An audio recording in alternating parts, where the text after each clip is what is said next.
Basically dear, आज का lecture हमारा कुछ अनदर टॉपिक है, बट उससे पहले जो हमारा प्रीवियस लेक्चर था उसमें एक मिस्टेक हो गई थी।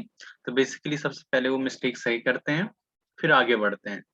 तो बेसिकली जो हमने लास्ट प्रीवियस लेक्चर में जो मेथड पढ़ा था, वो मेथड हमने पढ़ा था कि solving linear differential equation by changing the independent variable. तो उस कंडीशन में आपके पास क्या होता था डियर, कि आपके पास जो गिवन डिफरेंशियल इक्वेशन है, वो इक्वेशन आपका इस फॉर्म में होता है। यहाँ पे आपके पास पी क्यू और आर क्या होते हैं, फंक्शन ऑफ एक्स भी हो सकते हैं और कांस्टेंट भी हो सकते हैं। तो बेसिकली जब हम इस मेथड का यूज करते हैं तो हम एक्स को चेंज करते हैं जेड के फॉर्म में। तो हम कहते हैं कि Z is a function of F x.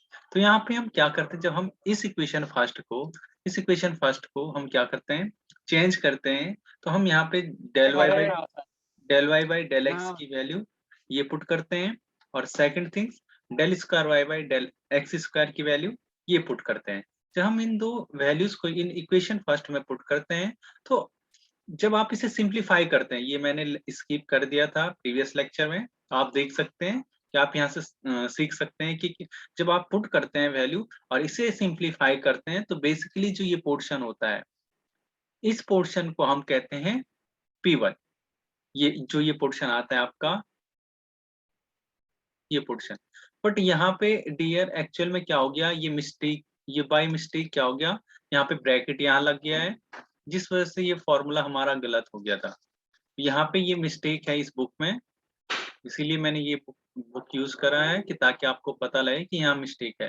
तो बेसिकली ये ब्रैकेट, यहाँ ब्रैकेट नहीं होना चाहिए, आप इस ब्रैकेट को रिमूव कर देना। जहां जहां ये ब्रैकेट आपको दिखे, ये वाला, इस वाले ब्रैकेट को आप क्या करना, रिमूव करना।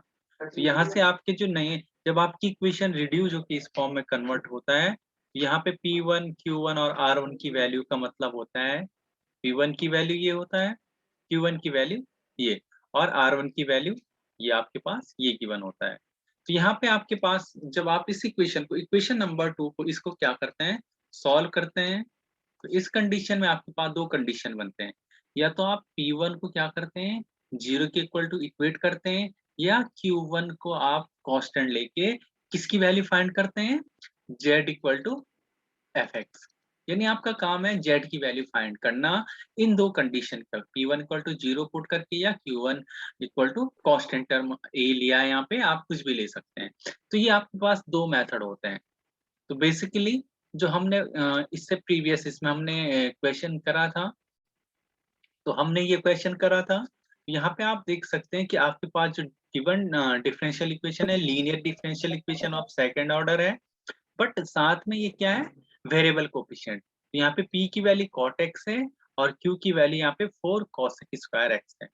तो इस इक्वेशन को सॉल्व करने के लिए सबसे पहले हम कंपेयर करते हैं स्टैंडर्ड इक्वेशन से।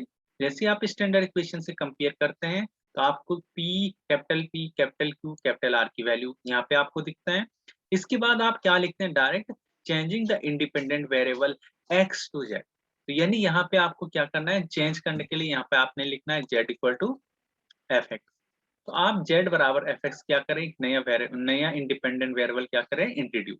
तो जैसे ही आप नई इक्वेशन लिखोगे, तो ये इक्वेशन लिखोगे, यहाँ पे आपने क्या करना, P1 की वैल्यू और Q1 की वैल्यू आपने यहाँ पे क्या कर देना है, जो वैल्यूज होती है उसे लिख देना है।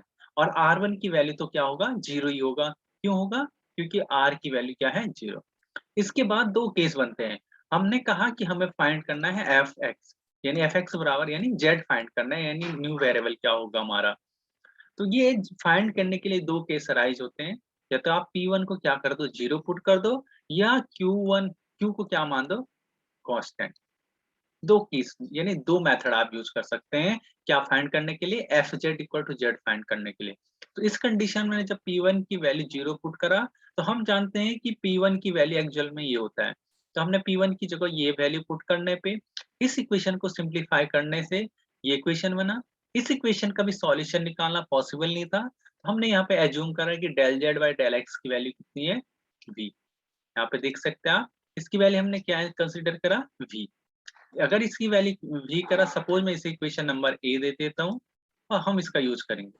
तो इसका एक बार और डेरिवेटिव करूंगा x के रिस्पेक्ट में, तो आपकी जो नई इक्वेशन बनेगी वो ये बनेगा, del square Z upon del x square equal to del v by del x. इसके बाद जब आप ये दोनों वैल्यूज को इस इक्वेशन नंबर 3 यहाँ पे लिखा है, इस इक्वेशन में पुट करते हो तो आपकी जो नई इक्वेशन है वो इक्वेशन आपका इस फॉर्म में कन्वर्ट हो जाता है। जैसे आपकी इक्वेशन इस फॉर्म में कन्वर्ट होता है, इसके बाद आप क्या करोगे, इजिली सॉल्व करोगे इसे। इजिली इसे क्या कर सकते हैं, सॉल्व। तो यहाँ से आप देखोगे जेड की वैल्यू आपको ये मिल गया। जैसे आपकी जेड की वैल्यू आपके पास गिवन होगी, आपको फाइंड हो जाएगा, तो वैसे ही आप क्या कर सकते हैं, Q1 की वैल्यू फाइंड कर सकते हैं। Q1 की वैल्यू क्या कर सकते हैं, फाइंड कर सकते हैं। तो Q1 की वैल्यू फाइंड करने के लिए हम ऑलवेज क्या कंसीडर करते हैं, कांस्टेंट के बराबर। जहाँ से Q1 बराबर क्या हो जाएगा, Q by del Z by del x. Z की वैल्यू आपने ये निकाल दिया, इसका एक बार डेरिवेटिव करना, उसका होल स्क्वायर करोगे तो आपको ये मिल जाएगा। तो यहाँ से बेसिकली Q1 की वैल्यू देखो कांस्टेंट ही निकली। यानी अगर आप P1 को क्या लोगे, P1 को अगर 0 लोगे तो यहाँ से आपको जो केस 2 में Q1 निकलेगा, इसकी वैल्यू ऑलवेज कांस्टेंट ही निकलेगी। ये मीनिंग है। अगर आप क्या कर रहे हो, Q1 को पहले लेके चल रहे हो, A आप पुट करके चले कांस्टेंट, तो इसकी हेल्प से आपके पास जो P1 निकलेगा ऑलवेज 0 निकलेगा। ये आपको एज्यूम करके चलना है, ये कंडीशन आपके पास इम्पोज होती है ऑलवेज। तो जैसे आप ये कंडीशन यहाँ पुट करोगे तो देखो आपका हाई स्टैंडर्ड इक्वेशन में जैसे आपने P1 तो Q1 की वैल्यू पुट करी तो P1 की वैल्यू 0 था, तो ये वाला टर्म क्या हो गया, रिमूव हो गया। तो आपकी इक्वेशन इस फॉर्म में क्या हो गया, ये कन्वर्ट हो जाएगी। तो यहाँ पे आप देख रहे होंगे इंडिपेंडेंट वेरिएबल क्या है, जेड है। तो आपका जो ऑक्सिलरी इक्वेशन बनेगा वो क्या बनेगा, एम स्क्वायर प्लस 4/c², क्योंकि आपके पास जो गिवन डिफरेंशियल इक्वेशन है वो होमोजीनियस फॉर्म में है। तो होमोजीनियस फॉर्म में क्या होता है, जो आरएचएस में क्यूएक्स फंक्शन होता है वो 0 के बराबर होता है। फिर आपको दिख रहे होंगे ये कॉम्प्लेक्स रूट है, तो कॉम्प्लेक्स रूट में जो सॉल्यूशन आएगा वो इस फॉर्म में आएगा। अभी आपका इंडिपेंडेंट वेरिएबल क्या है, जेड है। तो आंसर में यहाँ देखें, यहाँ आपको क्या दिख रहा है, जेड। बट हम जेड की वैल्यू ऑलरेडी निकाल चुके हैं। तो जेड की वैल्यू जैसे आप यहाँ पुट करोगे तो आपका जो सॉल्यूशन है एक्चुअल डिफरेंशियल इक्वेशन का, ये इस फॉर्म में आपको मिल जाएगा। आई होप कि आप इसे अच्छे से समझ पाए होंगे। एक और क्वेश्चन को देखते हैं, और जिसमें हम पहले क्या करते हैं, देखते हैं कि कैसे आपका फाइंड हो रहा है। क्वेश्चन नंबर सेकंड, आप देख सकते हैं कि आपके पास ये इक्वेशन गिवन है, ये आपके पास एक्सप्रेशन गिवन है। यहाँ पे आपने जितने भी प्रीवियस मेथड पढ़े हैं, कोई भी मेथड यहाँ पे आप इम्पोज नहीं कर पा रहे हो। बेसिकली अगर यहाँ पे एक्स स्क्वायर होता इसकी जगह, और d square y by d x square plus यहाँ पे only x d y by d x होता, और यहाँ पे कुछ भी होता तो आप इजिली से सॉल्व कर सकते थे बाई कॉची आयलर मेथड या Cauchy homogeneous homogeneous differential equation with variable coefficient. ये मेथड से जो हमने प्रीवियस लेक्चर में डिस्कस करे हैं, प्रीवियस जितने भी लेक्चर हैं उससे कर सकते थे, बट बेसिकली यहाँ पे इस टाइप का है ही नहीं। तो हम सबसे पहले क्या करते हैं, इस इक्वेशन को स्टैंडर्ड फॉर्म में कन्वर्ट करते हैं।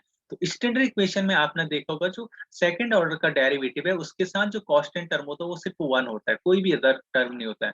जबकि अगर आपके पास जो गिवन डिफरेंशियल इक्वेशन है, यहाँ पे क्या गिवन था, x की पावर 6 गिवन था। तो सबसे पहले आपको इस x की पावर 6 को यहाँ से क्या करना होता है, रिमूव करके। अब इसके साथ आप स्टैंडर्ड इक्वेशन जो आपके पास क्या होती है, d square y by d x square plus b d y by d x plus q y equal to r. इसके साथ जैसे आप कंपेयर करोगे तो आप इसके साथ कंपेयर करके आपको दिख रहा होगा p की वैल्यू यहाँ पे लिखा है 3/x, और q की value a square by x की पावर 6, और r की वैल्यू आपके पास है 1/x की पावर 8। आप इसके साथ कंपेयर करके अब आपने ये लिखना है कि changing the independent variable x to z। अब यहाँ पे इसका मतलब है आपको z जो फंक्शन है वो किसका है, x का है। तो आपकी जो नई इक्वेशन ये बन रही है, आपको डायरेक्ट ये फॉर्म याद रखना है। अब यहाँ से P1, Q1 और R1 की वैल्यू कैसे फाइंड करोगे, तो बेसिकली देखो इस कंडीशन में हम क्या लेके चले हैं पहले, कि Q1 की वैल्यू हमने कांस्टेंट मान दिया A2, क्योंकि A ऑलरेडी यहाँ पे कांस्टेंट था, तो हम A ना लेके आपको कोई नया कांस्टेंट लेना होता है। तो यहाँ पे हमने A लो या आप C कोई भी कांस्टेंट ले सकते हो। तो अब जब आप इस एक्सप्रेशन को सॉल्व करोगे तो देखो इस एक्सप्रेशन में क्या करा आपने, यहाँ पे A2 लिया, यहाँ पे Q की value a square upon x की पावर 6 था, x की पावर 6 है, और यहाँ पे dz by d x square. जब आप इसे सॉल्व करोगे तो देखना ध्यान से, जब आप इसे सॉल्व करोगे तो देखो क्या मिल रहा है आपको, x power 6 del z by del x का स्क्वायर इनटू दिस। जब आप इसका क्या करोगे, स्क्वायर को रिमूव करोगे, स्क्वायर को रिमूव करो तो x cube dz upon dx equal to 1। जब इसे आप सिंप्लीफाई करोगे तो ये पहला मेथड आपने पढ़ा होगा वेरिएबल सेपरेबल मेथड। तो यहाँ से आप वेरिएबल सेपरेबल मेथड से क्या करोगे, ये आपका पास में क्या हो जाएगा, z के फंक्शन z साइड ले जाएंगे और x के फंक्शन x साइड।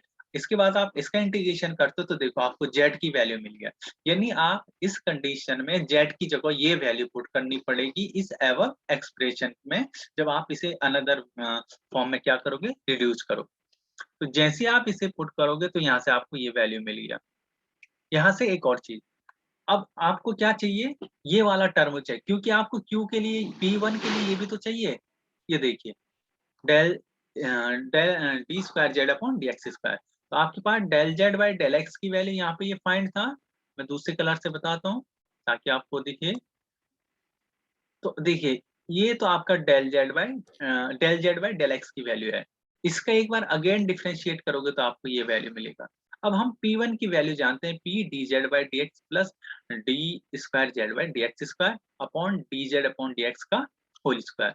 जब आप इसमें पुट करोगे तो देखो यहाँ पे देखो P1 की वैल्यू क्या है, 0।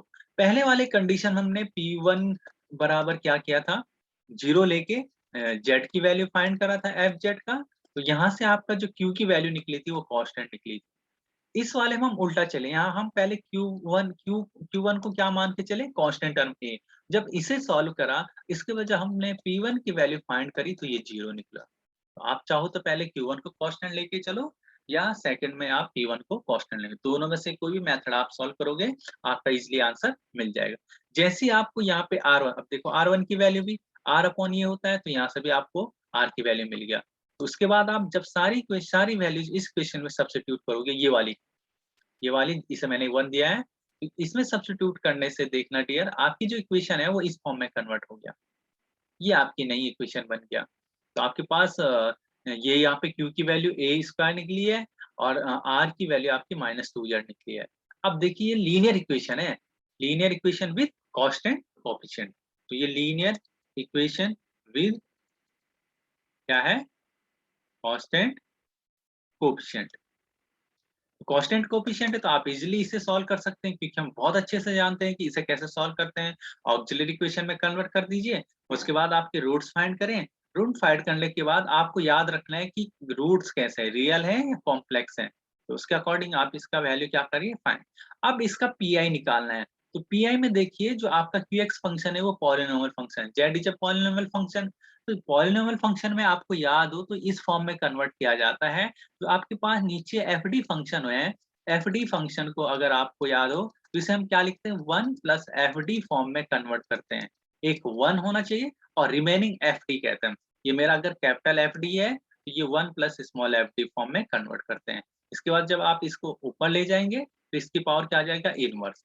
इसका भी फॉर्मूला मैंने आपको अच्छे से लिखाया है। अगर आपको याद हो तो मैंने आपको 1 प्लस एक्स की पावर -1 का भी फॉर्मूला लिखाया है, 1 माइनस एक्स की पावर -1 का भी फॉर्मूला। यहाँ पे -1 की जगह 2 पुट करो, यहाँ पे भी 2 पुट करो। तो ये सारे फॉर्मूले आपको लिखाए हैं, आप उसकी हेल्प से इजिली इसकी वैल्यू फाइंड कर सकते हैं कि इसकी वैल्यू ये कैसे फाइंड हो रही है। और ये अच्छे से जानने के लिए कि कैसे ये वैल्यूज फाइंड करने, आप प्रीवियस लेक्चर को जरूर देखें। सिमिलरली आप इस इक्वेशन को भी कर सकते हैं।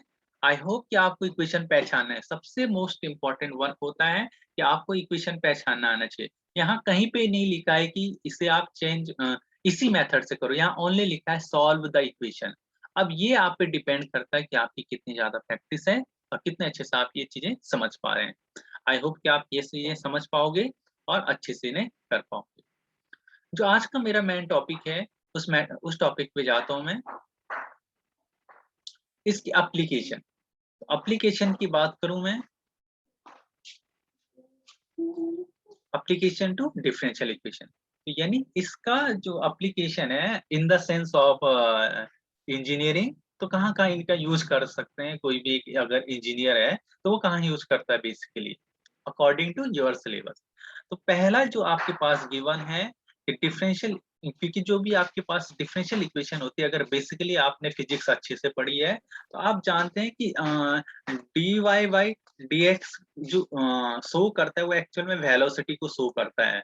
अगर आपको अच्छे से याद हो, अगर मैं इसका सेकंड डेरिवेटिव कर रहा हूँ तो dx स्क्वायर, तो एक्चुअली में एक्सेलरेशन को शो करता है। अगर आपने अच्छे से फिजिक्स पढ़ी है, न्यूटन्स लॉ पढ़ा है, तो आपको याद है कि ये, यानी यहाँ से ये चीज़ पता लगती है कि जो भी हमारे नेचर में जो भी फिनोमेना है, जो भी बॉडी या जो भी स्ट्रक्चर है, उसमें एक्चुअल में हमारे जितने भी हमारे फोर्स अप्लाइड होते हैं, जो भी फिजिकल नेचर में जो भी मूवमेंट होता है किसी भी ऑब्जेक्ट में, तो एक्चुअल में इन फिनोमेना पे होता है। वेलोसिटी, एक्सेलरेशन, हो सकता है अदर ग्रेडिएंट हमने पढ़ा था, कि वो जो आपके पास जो फ्लूइड है, फ्लूइड की सेंस में, तो फ्लूइड कितने वे में मूव कर सकता है, तो आप जानते हैं कि इनफाइनाइट वे से वो ट्रैवल कर सकता है।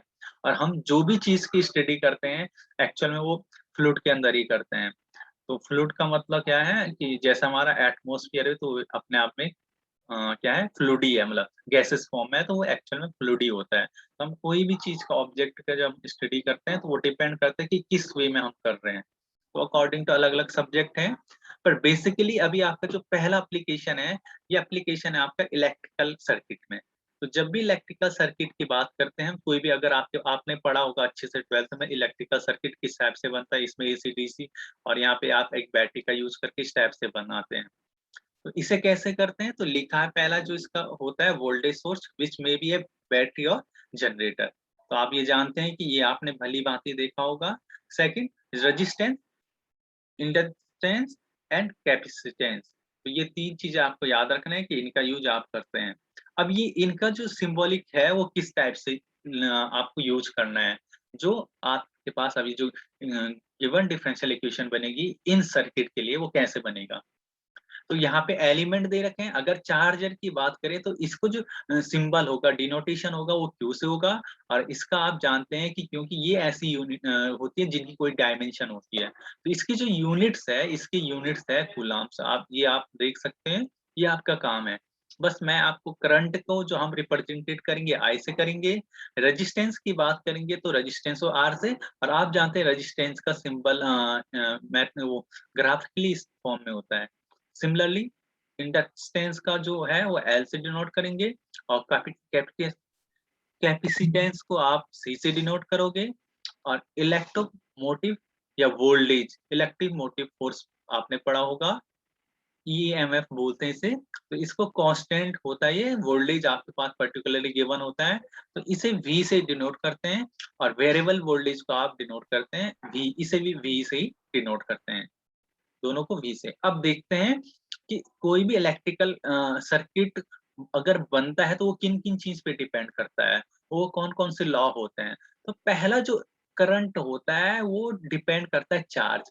अब अगर कोई भी आपके पास सर्किट बन रहा है, तो वो डिपेंड करेगा कि किसी जो आपके पास चार्ज है वो कितना, सपोज़ यहाँ पे टाइम t बराबर 0 है, तो टाइम t बराबर 0 में कितना चार्ज इसमें मूव हो रहा है, और टाइम t बराबर सपोज़ यहाँ पे 5 सेकंड है, तो 5 सेकंड में कितना चार्ज आपका मूव हो रहा है या आगे बढ़ रहा है।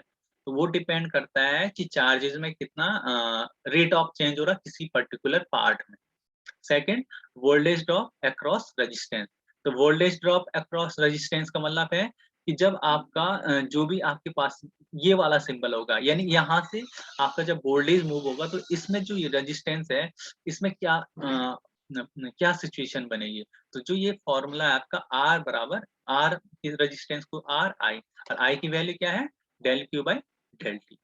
Similarly voltage drop across inductance, तो यहाँ पे जो होता है L into d I by d t, और L into d I by d t, और I की वैल्यू ऑलरेडी क्या है, del Q by del t. यानी यहाँ पे इसकी जो वैल्यू होगी डायरेक्टली, ये L into D square upon D T square into Q होगा। यानी एक्सेलरेशन हो रहा है, यानी वेलोसिटी, अगर मैं in the sense of fluid dynamics करूँ तो वेलोसिटी में एक्सेलरेशन होगा, यानी वेलोसिटी में at the rate of change. Similarly voltage drop across capacitance, तो C बराबर होता है Q बाई C। Q का मतलब आपका चार्ज से है। तो ये बेसिकली सिंबल है।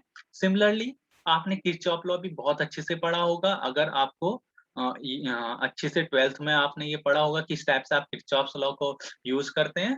इस टाइप का एक सर्किट होता था, आई थिंक जहां तक मुझे याद है। बेसिकली और यहाँ से भी आपके पास एक सर्किट होता था, इसमें आप रेजिस्टेंस लगाते थे इस टाइप से और इसे एक आप इलेक्ट्रिक किसी बैटरी से क्या करते थे, ऐड करके यहाँ पे एक बैटरी का सिंबल होता था। तो आई थिंक ये आपने अच्छे से पढ़ा है और इलेक्ट्रिक ये किरचॉफ लॉ बेसिकली इलेक्ट्रिकल आपके घरों में जितने भी आपके पास जितने भी बोर्ड बनते हैं, वो इस पे ही यूज़ होता है जो भी आपके पास है। तो बेसिकली आपके लिए इसके लिए जो पहला लॉ है, वो वोल्टेज लॉ आपको याद होना चाहिए, सेकंड करंट लॉ। तो मेरी फिजिक्स ज़्यादा अच्छी नहीं है, तो आपकी फिजिक्स अच्छी है तो आप प्लीज़ इनको अच्छे से पढ़ना। तो यहाँ पे सिंपली क्या लिखा है, the algebraic sum of the voltage drop around any closed circuit is equal to the resultant electromotive force in the circuit. यानी कोई भी सर्किट आप बनाओगे तो जितना इसमें इलेक्ट्रिकल करंट आपका पास हो रहा होगा, वो उतना ही होता है जितना यहाँ पे आपके पास जितना आप इसे बैटरी जितना भी इलेक्ट्रोमोटिव क्या दोगे, फोर्स दोगे। अगर मैं 5 फोर्स दे रहा हूँ तो इनका जो सम है जितना भी सर्किट में वोल्टेज ड्रॉप है वो भी 5 के इक्वल ही आना चाहिए। सेकंड है करंट लॉ। तो एट ए जंक्शन और node current coming is equal to current going. तो आप जंक्शन का मतलब है ये पॉइंट। अगर यहाँ पे मेरा 5 एम्पियर की धारा अगर मेरी मैं अगर मूव कर रही है और ये सपोज यहाँ 3 एम्पियर की धारा यहाँ से मूव हुई और यहाँ से 2। तो बेसिकली जब यहाँ से आउटलेट होगा तो यहाँ टोटल 5 ही क्या होगी आपकी क्या होगा अगेन क्या होगा मूव होगा। तो बेसिकली ये आपने पढ़ा होगा। अब ये 2 टाइप्स होता है करंट लॉ। अब एक एलआर सर्किट के फॉर्म में होता है। तो एलआर सर्किट में आपको याद रखना है कि ये इक्वेशन आपको याद रखना है इन मैथमेटिकल आपका डिफरेंशियल फॉर्म में ये होता है। सेकंड सेकंड जो आप इसका सॉल्यूशन, अब आप जानते हैं ये इसका सॉल्यूशन आप इजीली फाइंड कर सकते हैं क्योंकि del I by del T plus R by L into I बराबर ई बाई एल है। तो बेसिकली यहाँ पे आई डिपेंड है टाइम पे। तो अब आपको पता है ये first order linear differential equation है और इसको कैसे सॉल्व करते हैं अगर आपको याद हो, तो जो आपकी standard equation del y by del x plus p y equal to q था, ये लीनियर डिफरेंशियल इक्वेशन। इसे सॉल्व करने के लिए आप इसका जो सॉल्यूशन होता था क्या होता था, I F multiply y equal to integration I F multiply q into d x, यानी इससे होता था। तो यहाँ पे भी यही तो सेम इक्वेशन है, बस यहाँ पे आपकी सिंबल चेंज हो गए क्योंकि अभी हम इस डिफरेंशियल इक्वेशन को in the sense of electric current के फॉर्म में पढ़ रहे हैं। तो उस कंडीशन में इस इक्वेशन का जो सॉल्यूशन होगा आपको ये सॉल्यूशन देखना है क्योंकि हम ऑलरेडी इस टाइप की बहुत सारी क्वेश्चन कर चुके हैं और ये देखो आपको जो कंप्लीट इलेक्ट्रिकल कंडक्ट वो है आपके पास सर्किट है वो इस फॉर्म में है। तो इसमें देखिए जो जो सिंबल यहाँ यूज हुए हैं इस डिफरेंशियल इक्वेशन में, आर भी हुआ है, एल भी हुआ है, आई भी हुआ है, del I by del t. तो ये सारे सिंबल आपको इसमें दिख रहे हैं। ई इलेक्ट्रोमोटिव फोर्स, आई आपका करंट है और आर आपका रेजिस्टेंस है और एल क्या है आपका पास इंडक्टेंस है। ठीक है ना, ये आप यहाँ देख सकते हैं। तो कैसे बढ़ेगा ये डिपेंड करेगा, तो यानी ये आपका आई की वैल्यू निकल गई। इतनी धारा आपकी क्या हो रही है इस सर्किट में क्या हो रही है, मूव हो रही है। ये किस किस पे डिपेंड कर रहा है, आई आर ई पे भी, आर पे भी, आर टी पे भी, सब पे डिपेंड करेगा। Similarly C R series circuit, तो सी आर सीरीज सर्किट में आपको ये इक्वेशन याद रखना है और इस इक्वेशन का भी सॉल्यूशन आपको फाइंड करना है। क्यू का मतलब क्या है आपको अच्छे से पता है कि ये भी first order linear differential equation बन रहा है और इसका भी सॉल्यूशन आप अच्छे से निकाल सकते हैं। तो कल हम क्या करेंगे इससे रिलेटेड जो क्वेश्चन है उसे करने की कोशिश करेंगे और आज के लिए हम इतना ही रखते हैं। आई होप कि आप इन फॉर्मूलों को अच्छे से पढ़ोगे और यहाँ तक आप कंप्लीटली इस लेक्चर को क्या करोगे, नोट करोगे जब भी आप इसे अगेन खुद से देखोगे। तो आज के लिए इतना ही रखते हैं और थैंक यू।